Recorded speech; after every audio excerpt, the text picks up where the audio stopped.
Hello, John Butler. I'm Austin Carvalho. Uh, let's get into it. Let's do it. How are you doing today? I'm doing good. How are you? Just fine. All right. So for the first question, for Digital 360 Summit, Absolutely. you have attended multiple events in the past over the years, and would you say the value you get from the conference is worth the ticket price? Yes, well, the value for the conference, everything is knowledge and know-how. And when you are trying to accomplish any kind of task, and given our task, then you want to reduce the risk of what you're doing as much as possible. Mm-hmm. So the reason why we go to conferences, the reason why we understand, read books when we're trying to do something, is when we get ready to interact with people, especially with our business enterprise, then we know that a lot of the business enterprises are based on connections. So the conference is a great veneer, if you will, to understand and get knowledge, look at decarbonization, look at digitization, and et cetera. And so when you meet people in your space, this is very, very good. It's a different kind of conference than going, say, to the National Association of Management Professors, right? Or psychology professors, because it is geared not only to just the academic findings, but it's geared to what you're doing also. Okay. So it is definitely well worth the price. What value would Digital 360 Summit offer you as an entrepreneur? Well, I'm a business model person, right? And everything I do, I have books on technology transfer, I have books on entrepreneurship. And so everything that I do is related to that market, to people. It is if you look at entrepreneurship, when you say, what do you read? You read psychology, you read sociology of organizations, because the innovation, when you're starting a company, is just building an organization. Yeah. It doesn't care if it's a Boys and Girls Club or if it's a day of computers. You're bringing people together. And I call that the sociology of entrepreneurship. And then you have all of the early stuff on the psychology of entrepreneurship. So what I like to do is to take the technology and ask one question. What is the business model for this technology? Mm-hmm. So one of the great things about Digital 360 is there are so many companies there with so many different ideas and technologies. Yeah. Well, you start with technology. The major question is, how do you take that technology to the market? And so it's like being in a university. There are professors who do lots of research in engineering, in biology, in chemistry, and pharmacy, but never really think about commercializing it. So I like to go to the conference to look at the new ideas of what's going to drive cities, but more importantly, how do you put a business model around those ideas? Exactly. So my emphasis is not just on the technology itself. My emphasis is on the commercialization of that technology. How you can use that technology to shape new business routes. How to shape new business? Well, it will shape new business. How it will make an impact in the commercial industry. That's right. As an economics major yourself, the best theory is Schumpeter, the Austrian economist, sociologist, who talked about that all businesses will be destroyed. He called it a destruction, a creative destruction. It will be destroyed by new technologies. So the Pony Express was destroyed by the telegraph. Yeah. The telegraph was destroyed by the telephone.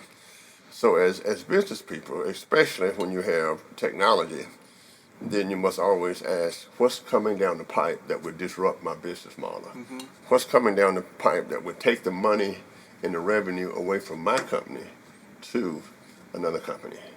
So therefore, new technologies have always changed business models. Let me give you an example. So, the guy who invented basketball. At one time, it was just a peach basket up there. And you shot the ball stayed in the peach basket, and then somebody pulled it out and threw it back out. Yeah. But when the basket was created and it dropped straight down, the person who used to pull out the basketball from the peach basket said, wow, where am I going to work now? So that's true with all kinds and types of technologies. Mm-hmm. It has really, really been interesting in the last 40 to 50 years in the communication technology. But when I say technology, I also look at anything that would change the business model. For example, how you arrange furniture, how furniture is made. Do you stand up at work or do you sit down at work? And if you look at what's happening in computers, that was very, very interesting. But the bio stuff, sensors and bodies in human bodies, the mapping Yeah. of the entire genes of the human body, that will also produce enterprises. So I look at, in my work, I look at how science and technology creates wealth and creates better lives for people. Okay. Yeah, another example could be like farmers back in the day before the tractor was invented. They'd use the manual labor tools, and then the tractor was invented, and a bunch of farmers were like, I'm not going to use the new technology, I'll just keep doing it my way. And then eventually over time they went out of business Well, absolutely. because they didn't embrace the Right. change in the market. That's right. Can you imagine going from horses and buggies and manual labor to the combustion engine, Yeah. and how the country had to retool? And can you imagine going from gasoline cars to electric cars? Because it's the entire ecosystem, it's the infrastructure that would have to change. Yeah. So you didn't have to make salads anymore, nobody making leather anymore, nobody making horseshoes anymore. All of a sudden, what you need more gas stations. You need more petroleum. And Sharpener said that the only thing I can assure you is that great business of today will be obsolete tomorrow. Because the entrepreneur will introduce new science and technology. Yeah. Humans will continue to innovate and Continue to innovate. discover But new if you don't technologies. continue to innovate, and as you know, a lot of companies get stale. Yeah.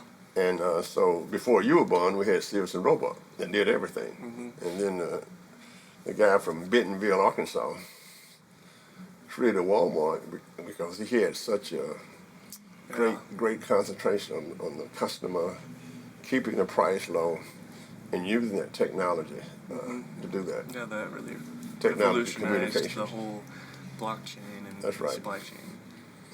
Yeah. So it's very good to bring these kind of people together at Digital 360 to look at the trends. So, would you advise startups and new entrepreneurs to attend Digital 360 Summit? I would, because not only startups, I think every company is a startup. Yeah. Okay. When I say that, it goes back to the idea of what human beings do, and this especially companies that go beyond the traditional restaurants and etc. But look, if you look at what happened to Uber and Yellow Cab, I mean, when you get in a Uber now, I mean, the technology is very, very great. So entrepreneurs go to find new markets. Entrepreneurs go to network. Large companies should go to look at the new technologies that would change their business models. So whenever I was involved in a company, I had two board of directors. One board of directors was the traditional business model, business. The other board of directors were all scientists. And the purpose of the scientific board is to ask one question. What's coming down the pike that would change the business model and, more importantly, put me out of business? So I think that large companies should be there, and I think that entrepreneurs should be there. If large companies are not looking at the science and technology that would change their business model, then they're looking at Schumpeter or creative destruction right in the face. Yeah.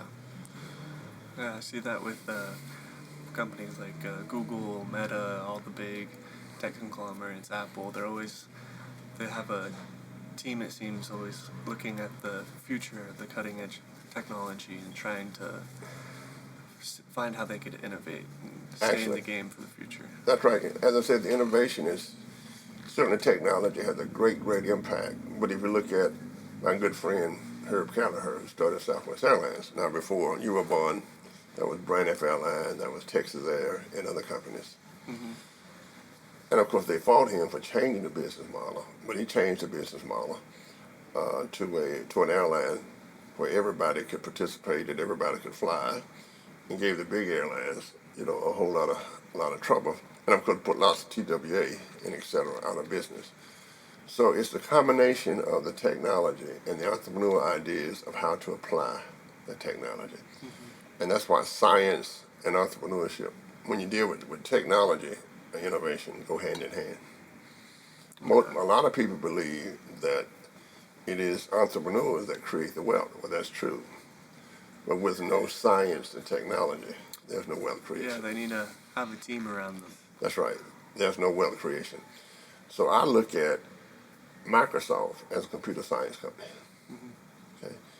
I look at Dell as a combination of a computer company and a software company vis-a-vis the cloud. Okay. I look at Southwest Airlines as the science of flight. Okay. And when you do this, everything changes. Yeah.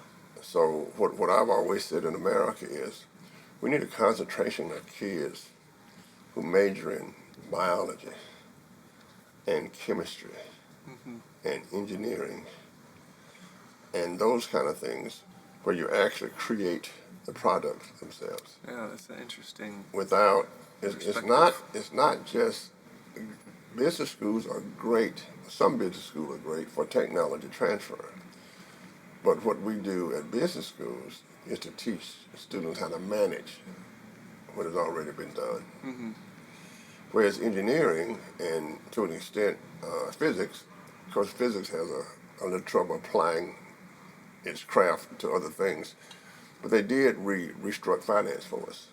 So all of the models that comes out of finance were created by physicists, and the comparison with physics. So everything from the Black-Scholes model of how stocks move through the stock market, the efficiency model was based on physicists from the University of Chicago.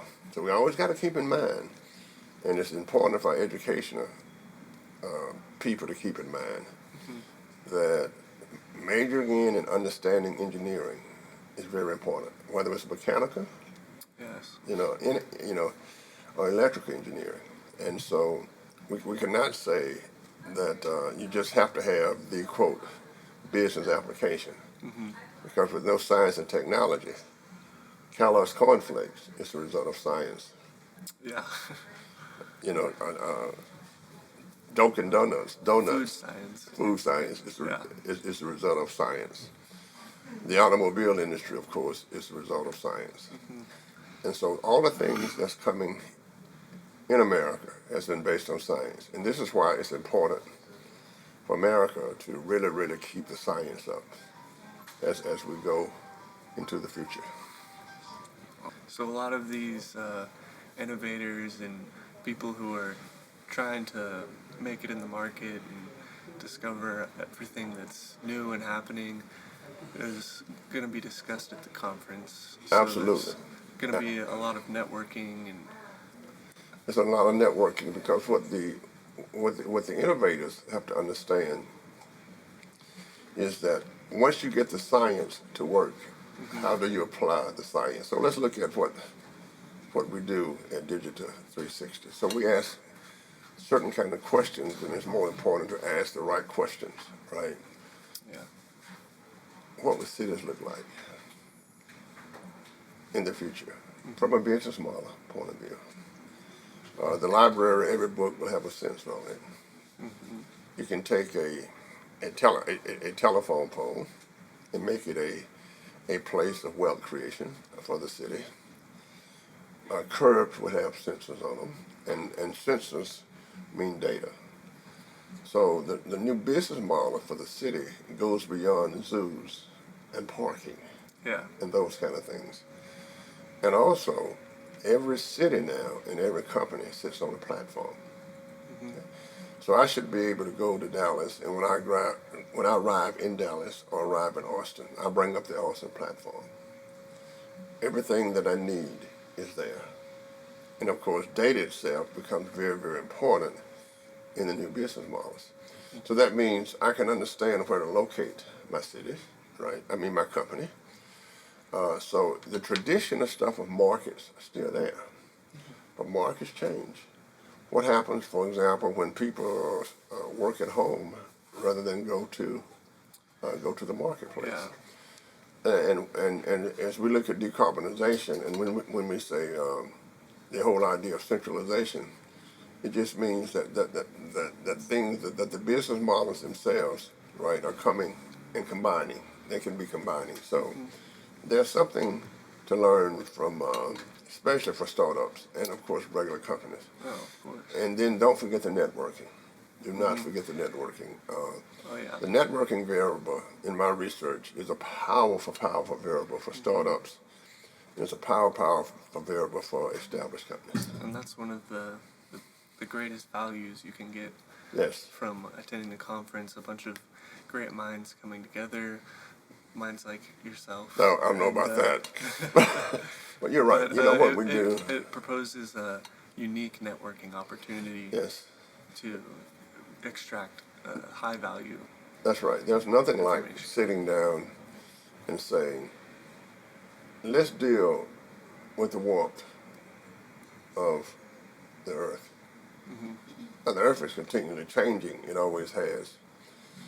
But what would be the science to look at decarbonization?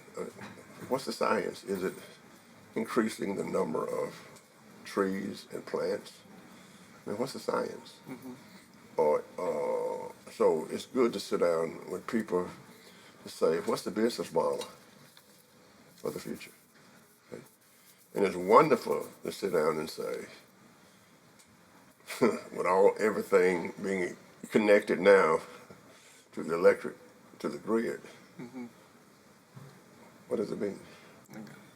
I mean, what does it mean to hook up millions of cars to grids? So these are the kind of questions, and then the business models for the entrepreneurs.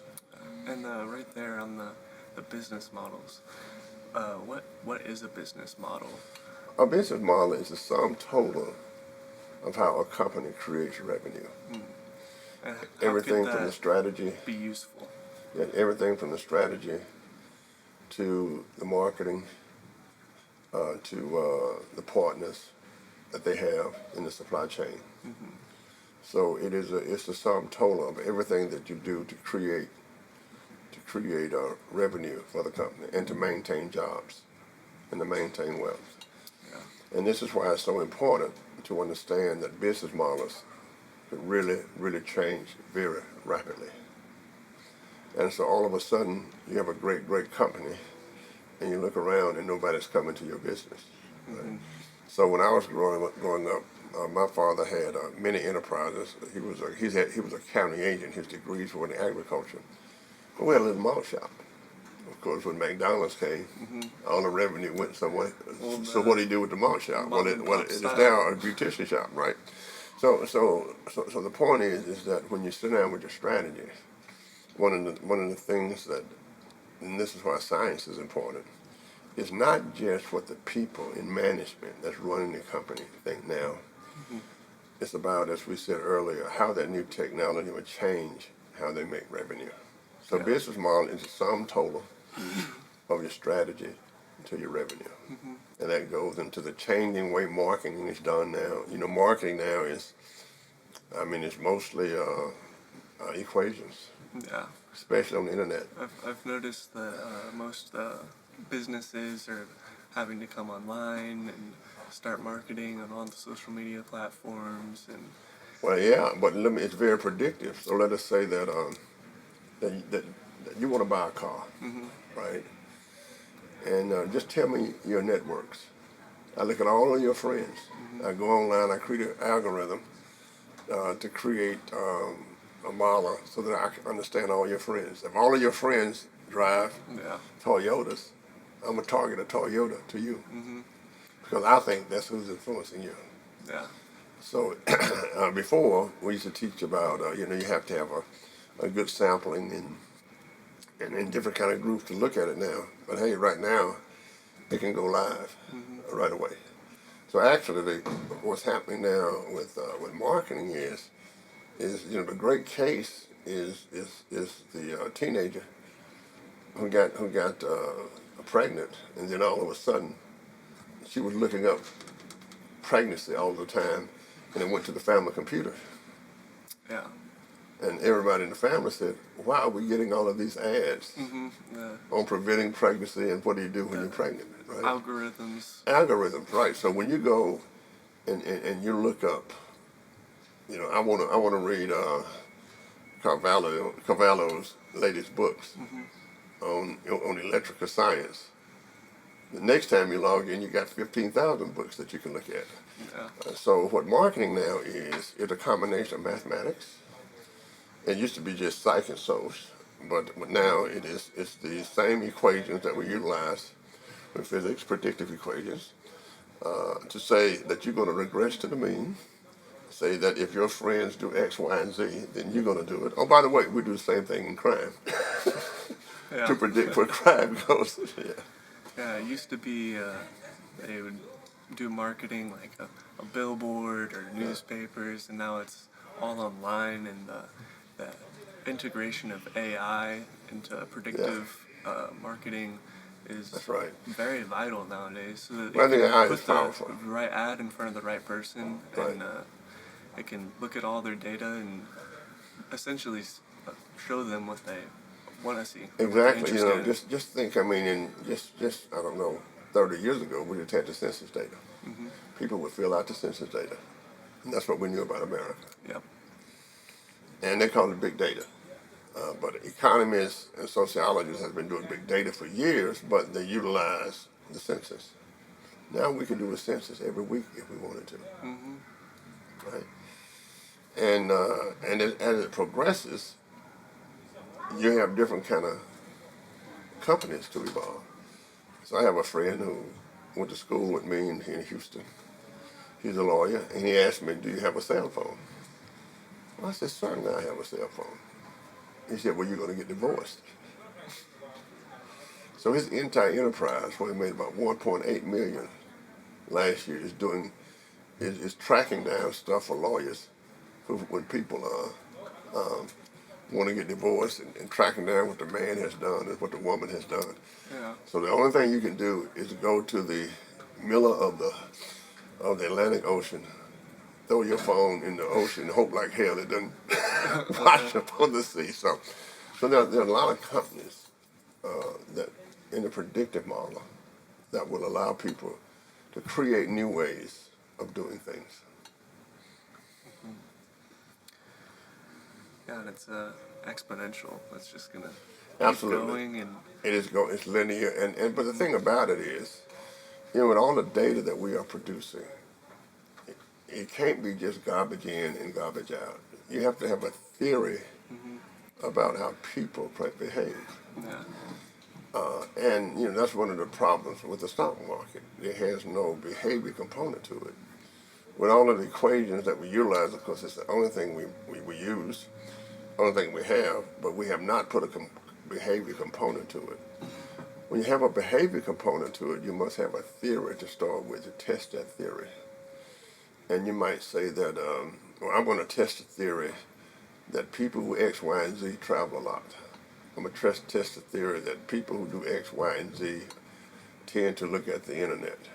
So right now, when we have a crime of any degree, we can get that person's personal telephone or their computer and look at what they've been looking at, look at what they've been reading. Look at all their data. Right. Now, what happens though, somebody can look at all of that data on how to create an atom bomb, but they never do it. They're just interested in it.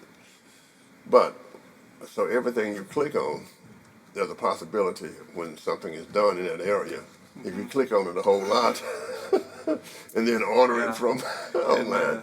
Some searches can raise flags. That's right. Some searches can raise flags. You're exactly right. Tell people that. Yeah, you're exactly right. This person's interested in this. Right, but at the end of the day, we have a lot of data, and that data allows us to do predictive models. But you must have a theory about the predictive model. You must have a theory about how things operate, or else it's just garbage in or garbage out. So what mistakes do you think technology providers make with their business strategies, with like smart cities or utilities and all that. Well, it's not so much a mistake. It's just the idea of just concentrating solely on the technology without looking at the business model. Mm-hmm. Okay. And of course, in terms of the smart cities, we're just at the in terms of smart cities with this kind of technology. Yeah. We're really at the beginning now. I think everyone's really like Yeah, hyper we've focused on just the technology Right. and not looking at the big picture. Right. And one time, of smart cities was just having paved streets, Mm-hmm. and then it was having red lights, standardizing red lights, and then it was having the great internet. I mean, the great interstate. Where is it going? Mm-hmm. And then it was you got to have a great airport. Well, now you got to have broadband. And if you look at the interstate as a broadband, it had to go certain places. But broadband can go anywhere. Mm-hmm. So the mistake that people make is to assume that the world will look like it looks now. If broadband is the new highway, the new interstate highway, then it also be true that small towns can be centers of business enterprise. That's true. So Texas Monthly had a great article on the movement of wealthy people to small towns. Mm-hmm. Because if I have a great company, I can run it in Lukenbach, Texas. And if you're using broadband that can go anywhere, Yeah, I can go anywhere. It doesn't matter where you are. And when that changes, the restaurant changes. Mm-hmm. When that changes, well, you fuel your car up changes, whether it's an electric car or gasoline. So you can't assume that the cities that we have now will be the same. Mm-hmm. So you can go out to the west and look at cities that wrap themselves around the mining of ore or gold. Yeah. When the gold disappeared, it disappeared. Yeah, the cities will. Yeah, and then you can go People back will gather less. to the ancient world, and you can find the same patterns. So you can go back to Assyria, ancient Assyria, 2000 BC, and you'll find that cities have always tried to come together to solve problems. Sometimes it was defense. Mm-hmm. Sometimes it was companies, people looking for jobs and opportunities. And one of the biggest things in the world now is the movement of people around the globe for opportunities. Mm-hmm. That could have been something as simple as like a food source or Yeah. the water's there. Food source, water. You're right, Mm-hmm. because we used to have cities just on water because Yeah. of shipping. People would gather for Yeah. the resources. But right now, I mean, you don't need all of that to create wealth with computers. Yeah. You just need a lot of smart people to understand where does the next things go. Mm-hmm. So, how does the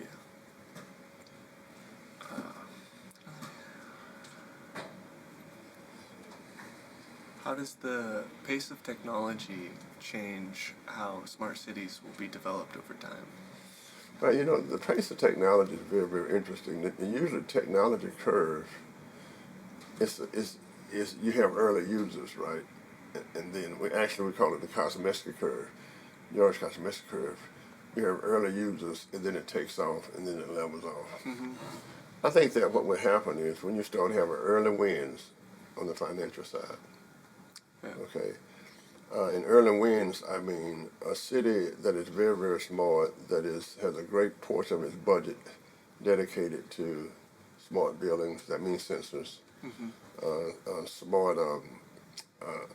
Smart cars, right? Smart curves, Yeah. smart They'll buildings, start and to etc. accumulate those small wins. Yeah, and I think that it'll really take off when you have a city, much like we did with technology in Austin, that was planned by George Kosmeski. Mm-hmm. When early wins are wonderful. So when they go to their city management groups with their city councils, and they start to talk about the revenue coming into cities, Yeah. and one city will say, well, we made, $10 million Mm-hmm. with a smart city technology. Those wins start There's to nothing like compound. an early win or early case study, if you will, to set off, so it will literally tend to spread. So any kind of technology that's introduced, okay, you will have, early users, and if you look at the cell phone, there are unintended consequences. Because I can tell you this, the cell phone was utilized to start with for safety. The best thing in the world is to know where your kids are, know where your daughters are, Yeah. and they can call in. It was not done originally for advertising. It was not done. There was a tree fell on a guy's leg in Alabama, and the first thing he said was, if I had a cell phone, I would still have my leg. I feel like a lot of technologies are developed for so safety. Right, so there are a lot of unintended consequences for cell phones. And when cell phones first started, they were banned in schools because they were associated with supply chain for drug dealers. Oh. And so there are a lot of unintended consequences on new technologies and how people will utilize them. What role does data monetization have in the sensors of smart cities? Well, we say that data are the new gold. It's the new petroleum. And what people pay for data, right, is very, very interesting. So just let me give you a case. Let us say that I have an insurance company, a wonderful insurance company. And insurance does underwriting. But before, it was the number of accidents you had, where you lived, et cetera, et cetera. Can you imagine data for them? Say Austin would sell the data about Austin, Texas, and it could tell you the probability of your house getting broken into. It could tell you where people would have an accident, although we can kind of do that. So if you have that data, I'd imagine people would. yeah, I mean, you can predict it. So that's based on the kind of money you pay. Now it gets more interesting. With the biological data, if you have health insurance, and I know by the time you get 38 years old, that the data is telling me that there's a population of people, right, that I'm gonna have to charge more, because the data is predictive. It's saying by the time this population is selective on everybody who's got this gene, so I would charge those people more. Or let us say that I have one that's related to housing, right, a medical again, and I would say, okay, select all of the data if lights come on at 12 o'clock at night. That might indicate some kind of health problem. So the underwriting would be absolutely great for companies.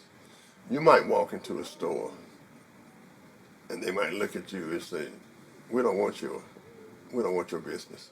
Yeah. Your credit is too bad. Now don't laugh, because insurance companies do that now. Yeah, Insurance companies say, well, I'm sorry, we can insure you, but lending companies say, you got a bad lending report? Well, we can insure you, but it's 25%.